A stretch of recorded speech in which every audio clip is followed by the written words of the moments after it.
เอาข่าวหมดสุขะหยับเจอใต้เฮาเทียงยาวขนมก็ในก็ธนาคารออกมาเตือนในคณะข้อมูลสำคัญในคณะตั้งแต่วันที่14กุมภาในคณะ6เกาในขนมแอปโมบายแมกกิ้งในคณะจะใช้งานได้เฉพาะ iOS 14 และ Android 10 ขึ้นไปเท่านั้นในคณะอย่าลืมอัปเกรดระบบปฏิบัติการเพื่อความปลอดภัยในคณะก็เนาะที่กูก็จะนั่นเป็น Android อีหัง iOS อีสังในคณะอย่าลืมอัปเกรดกันขนาดตั้งแต่วันที่14คณะกุมภาพันธ์6เกาคณะเป็นต้นไปในขณะ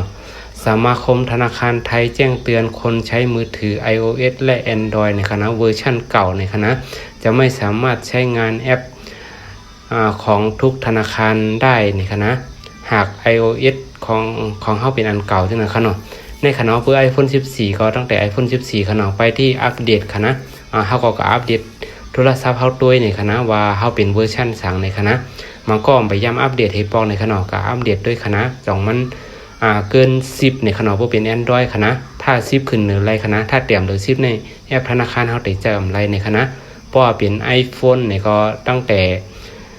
iOS 14 ขึ้นเนอคณะเพราะว่าเตรียมเลย14ในคณะเหมือนหนัง iPhone 6เขาจะในลงเตอร์ในคณะเจ้าไล่เย่าในคณะเพราะไล่เกมมันก็เพราะว่ามาอัปเดตได้ก็โหลดไล่ซื้อพงมาในคณะเนาะมีล็อกไล่เดียวไว้คณะมีล็อกไล่เกมไล่หลายเทียงในคณะก็อันนี้ก็ฝากก็สังว่าเป็นข้อดีในคณะกดไลค์กดแชร์กันอีกนึงคณะก็อันนี้ก็พี่น้องได้ให้ก็ติดใจกันตั้งนำในคณะ